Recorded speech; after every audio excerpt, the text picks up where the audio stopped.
Training a dog to walk on the leash. Learning to walk on a collar and leash is the basis of all further training for every puppy. Until the puppy has learned to accept the collar and leash, it will be impossible to perform any additional training. The first step towards getting the puppy to accept the collar and leash is to find a collar that fits the dog properly. It is important that the collar be neither too light nor too heavy, neither too thin nor too thick. A collar that is too light for the dog can be easily broken, while a collar that is too heavy may be uncomfortable for the puppy to wear. It is also important for the width of the collar to be appropriate for the size of the dog. Determining the proper length of the collar is relatively easy. Simply wrap a tape measure or a string lightly around the dog's neck to get an accurate measurement. It's important that the tape measure not be tight, just slightly snug. Most collars are sized in 2-inch increments, so you may have to round up to get a properly sized collar. For instance, if the dog has a 13-inch neck, you would buy a 14-inch collar, and so on. After you have purchased the perfect collar, the next step is to put it on the dog and allow him to wear it around the house. Do not be dismayed if the dog whines, paws at the collar, or otherwise tries to remove it. This is normal and the dog should not be punished for it. It is best to simply ignore the dog and allow him to work out his own issues with the collar. The dog should be allowed to wear the collar 24 hours a day for a number of days to get used to the feel of the collar on his neck. After the dog is accepting the collar well, it is time to start introducing the leash. A lightweight leash works best for this process. Simply attach the leash to the dog's collar and allow him to walk around the house with it.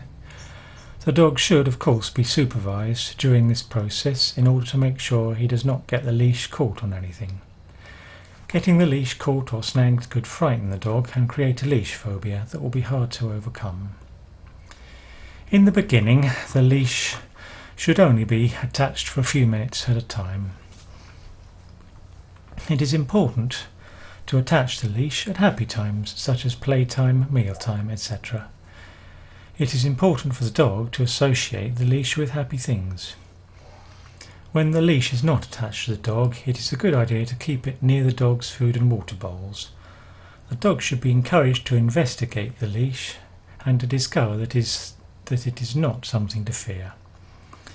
After the dog is used to walking around with the leash attached, take the end of the leash in your hand and just hold it. Allow the dog to walk around. If the dog bumps into the end of the leash, just allow the dog to react and move as he desires. The goal of this exercise is to simply allow the dog to get used to the feel of the collar and the leash. It is important to allow the puppy plenty of time to get used to wearing the collar and leash before ever attempting to lead the puppy. It is best to perform this exercise in the home or other environment where the puppy feels safe and secure.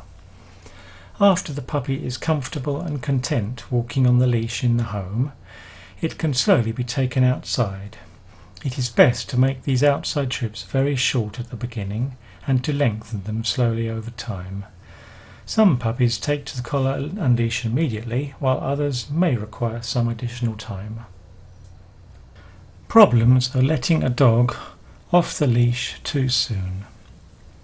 You cannot ever let the dog be in a situation where you might give a command and she might not respond until she has already proven to you that she is 100% responsive. In other words, if she's not 100% responsive, then you're letting her off the leash too soon. Furthermore, if she's an adolescent dog, I probably wouldn't take the long line off in a park setting until she's both 100% and at least 1 year old.